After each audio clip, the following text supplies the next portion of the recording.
बिस्मिल्लाहिर्रहमानिर्रहीम। 8वीं जमात में 12वां बाब यकमुद्गयुरी मसावात में हमने इबारती सवालात 1 और 2 हल कर चुके हैं 12.2 मश्की सेट में। तीसरा सवाल अब देखेंगे। पीतल में तांबा और जस्त का तनासुब 13:7 है। पीतल जो है तांबा और जस्त इससे मिलकर बनता है और तांबा और जस्त का तनासुब क्या है पीतल में 13:7। निस्बत यानी क्या? 13:7 यानी 13/7 और ये मुख्तसर तरीन सूरत है। तो इसलिए यहाँ पर हमें एक्स मुतगय्यर फ़र्ज़ करना होगा, यानी तांबे का जो तनासुब लिया गया है उसको रियल में अब हमें मालूम नहीं हो कितना है, तो वो क्या लेंगे हम 13x और जस्ट 7x। तो यहाँ से शुरुआत हो रही। 7:13 नहीं, ये 13:7 है। 700 ग्राम पीतल के बर्तन में जस्त कितना होगा? जस्त बोल रहे हो, जस्त यानी 7x कितना होगा।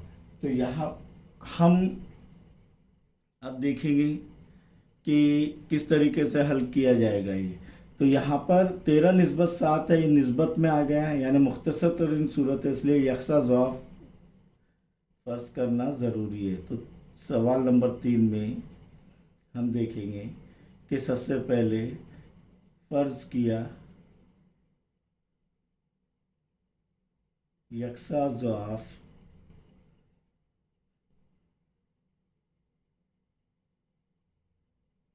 x है। क्या है? x। अब x यहाँ पर हम कर रहे हैं, तो यहाँ पर तांबा और जस्त बोल रहे हैं, तो तांबे की मकदार कितनी रहेंगी? इसीलिए तांबा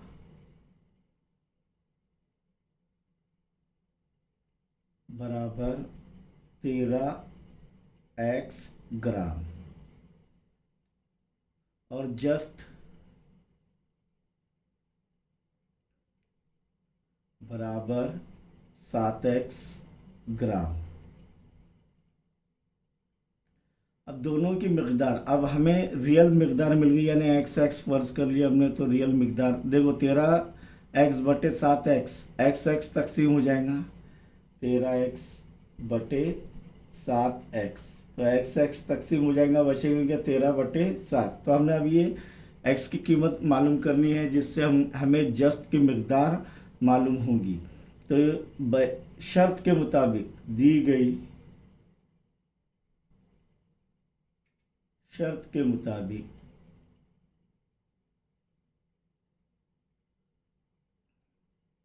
क्या होगा? 13x यानी पीतल की तांबे की मकदार जमा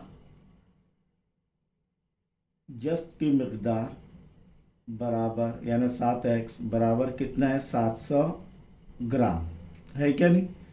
हमें जो है जस्ट कितना होगा ये मालूम करना है। 13x जमा 7x कितना हो रहा है? 20x।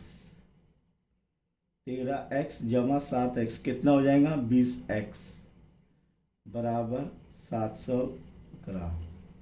इसीलिए x बराबर, x के साथ क्या ज़रूर है? 20, तो 20 तकसीम करेंगे किसको? 700 को डायरेक्ट अगर करेंगे तो, वरना तरफेन को 20 से तकसीम करने का, x का ज़रीब 1 लाना है, इसलिए तरफेन को 20 से तकसीम करने पर तो 20/20, 20 एका 20, 20 एका 20 और ये ऐसे आएंगे 700/20।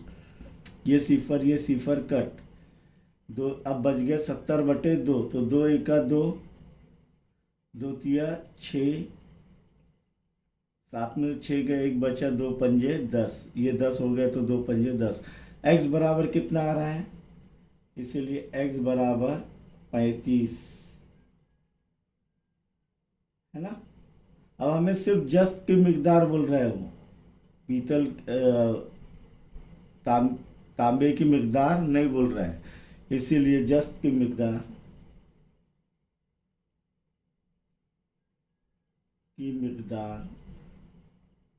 क्या फ़र्ज़ किया हमने? बराबर 7x बराबर क्या होगा? 7 ज़रब x, 7x यानी 7 ज़रब x, और x की कीमत क्या आ गई? 35। इसीलिए इसे ज़र्ब करेंगे 7 × 35, 7 पंजे 35 के 5 हासिल क्या है 3, 7 या 21, 21 और 3 24, 245 ग्राम। तो जस्ट कितना रहेगा 700 ग्राम में, पीतल के 700 ग्राम में, पीतल के बर्तन के 700 ग्राम में जस्ट कितना रहेगा 245 ग्राम। इसलिए जस्ट की मिकदार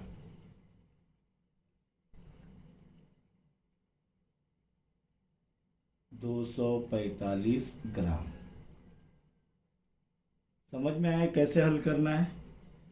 हमें यह हासिल हो गया 245 ग्राम जस्ट की मिकदार। अगर वो पीतल की मिकदार भी कहता था तो फिर तांबे की मिकदार भी कहता था, पूछते थे तो फिर 13x यानी 13 × 35, लेकिन हमें सिर्फ जस्ट की मिकदार बोला है उसने।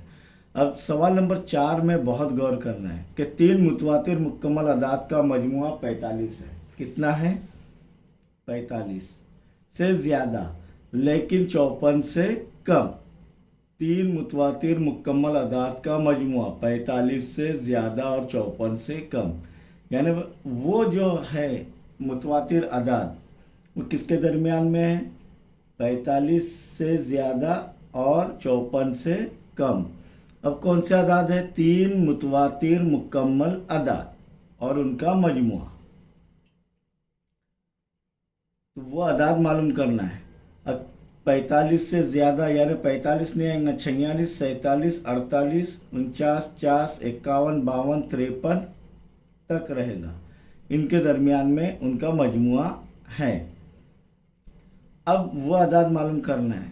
मुतवातिर अदाद यानी क्या, एक के बाद एक आने वाले, और वो भी कौन से मुकम्मल अदाद। मुकम्मल अदाद कहाँ से शुरुआत होती है 0 से, 0, 1, 2, 3, 4, 5, 6।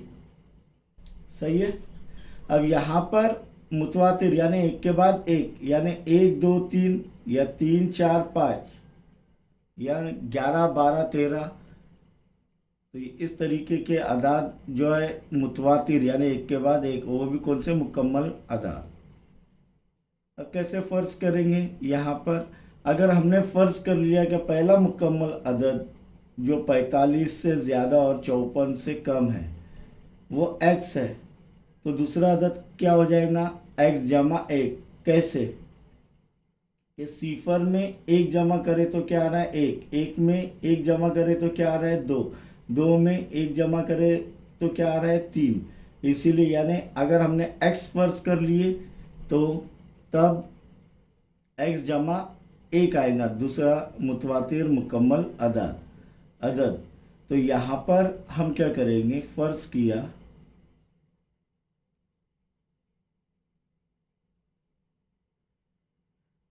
सबसे छोटा अदद 3 में से सबसे छोटा अदद क्या है x है। तब दूसरा अदद क्या रहेगा, दूसरा मुतवातिर अदद, तब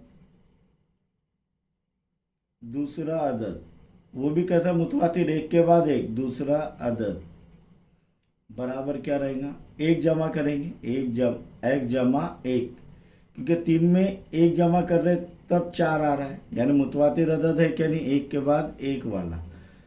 और तीसरा अदद बराबर क्या होगा x जमा 2, ये हो जाएगा। कैसे कि अगर 0 के बाद ये तीसरा अदद ले रहे हैं मुतवातिर अदद, तो 0 जमा 2 क्या आ रहा है 2, 1 जमा हमें जो है 3 लाना है, तो 1 जमा 2 क्या आ रहा है 3, यानी तीसरा मुतवातिर अदद क्या रहेगा जमा 2 रहेगा। इसीलिए अब देखेंगे यहाँ पर कि शर्त के मुताबिक क्या दिया है। पहली शर्त के मुताबिक 45 से ज़्यादा, बाद में 54 से कम, दोनों भी लेंगे हम लोग। तो इसीलिए अब x जो है किससे बड़ा है 45 से ज़्यादा है, x बड़ा है 45 से, इसीलिए ये बड़े की अलामत है। और देखिए ये बड़े की अलामत है, ये छोटे की अलामत है। और नहीं समझ में आया तो सीधी कोनी ये देखिए ये बड़े की अलामत और उल्टी कोनी ये छोटे की अलामत। समझ में आया? तब ये x बड़ा है 45 से, इसीलिए दी गई शर्त के मुताबिक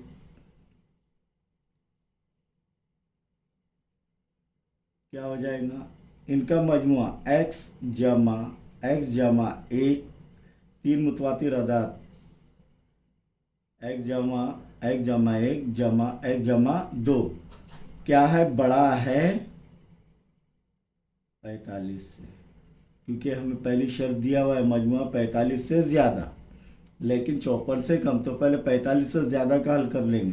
1x जमा 1x जमा 1x क्या हो जा रहा है, 3x, इसीलिए 3x और 1 जमा 2 जमा 3 हो जाएगा। 1 जमा 2 3 होता है और ये बड़ा रहेगा 45 से। अब बड़े की अलामत के बाएं जानिब से दाएं जानिब लेकर जा रहे हैं जमा 3 को, तो क्या हो जाएगा, नफ़ी 3, इसीलिए 3x बड़ा है 45 नफ़ी 3, इसीलिए 3x बड़ा है 45 नफ़ी 3। 45 में से 3 गए, कितने बचे, 42, इसीलिए x बड़ा है 3 बटे में चले आएगा 42/3, क्यों तरफेन को 3 से तकसीम करेंगे तो 3 का 3, इधर 1x यानी x बच रहा है और इधर 42/3, 3 का 3, 4 में से 3 का 1 बचा, 3 चौक 12, यानी x बड़ा है 14 से। ये कब हासिल हुआ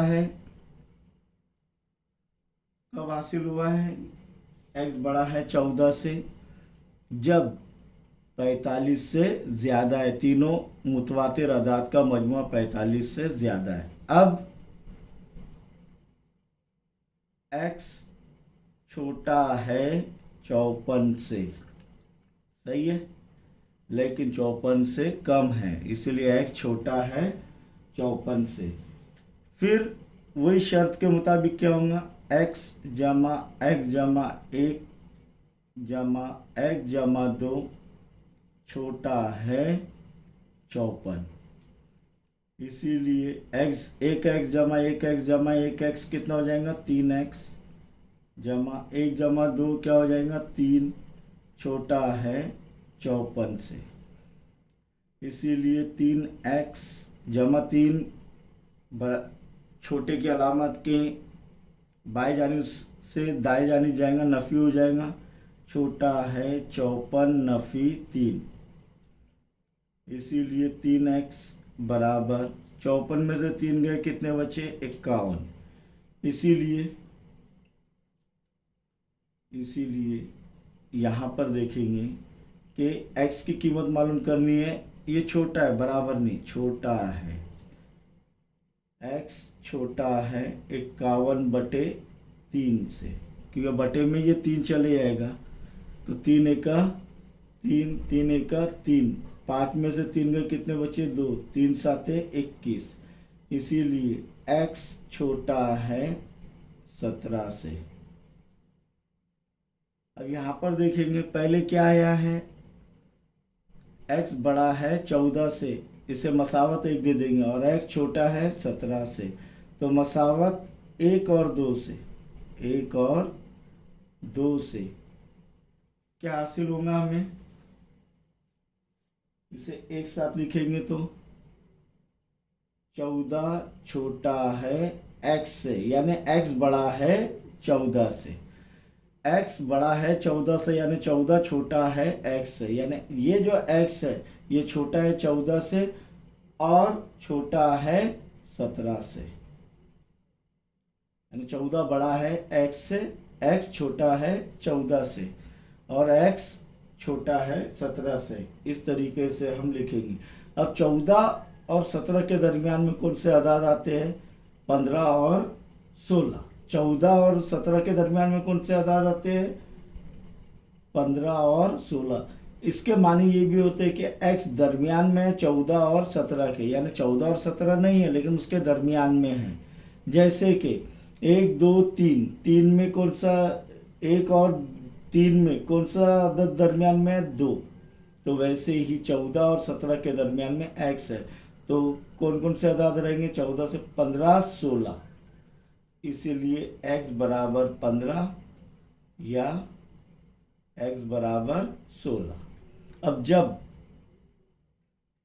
x बराबर 15, तो पहला मुतवातिर अदद क्या हो गया? 15। दूसरा अदद बराबर x जमा 1 फर्ज किए हुए हमने। पहला अदद x, दूसरा अदद मुतवातिर अदद मुकम्मल x जमा 1, यानी 15 जमा 1, यानी क्या आ रहा है वो? 16। और तीसरा अदद बराबर x जमा 2 बराबर x की कीमत जब 14 है, अपने 15 है तब की बात, जब 15 है तब की बात, तो 15 जमा 2 बराबर क्या आ रहा है? 17। इसलिए वो अदाद जब x बराबर 15 है तो वो मुतवातिर मुकम्मल अदाद कौन से हैं? 15, 16, 17। आ रहा है क्या? नहीं, 15 के बाद 16 आता है, 16 के बाद 17 आता है। इसी तरह जब x बराबर 16, तो पहला अदद हासिल हो गया, तब दूसरा अदद बराबर x जमा 1 बराबर x जमा 16 जमा 1 बराबर क्या आएगा? 17। और तीसरा अदद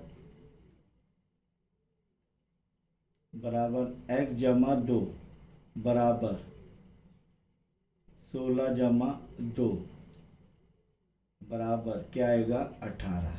तो देखिए, जब x बराबर 15, तब 3 मुतवातिर यानी एक के बाद एक मुकम्मल अदाद क्या रहेंगे? देखिए इधर 15, 16, 17, 15, 16, 17। और जब x बराबर 16,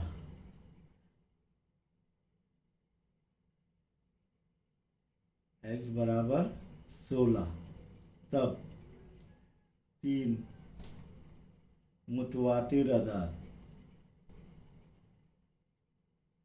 क्या होंगे? 16, 17 और 18। ये तीर का निशान इसलिए लगाया जा रहा है कि यहाँ से पढ़िए 15, 16, 17 और 16, 17, 18। इस तरीके से ये जवाब हासिल हुआ है।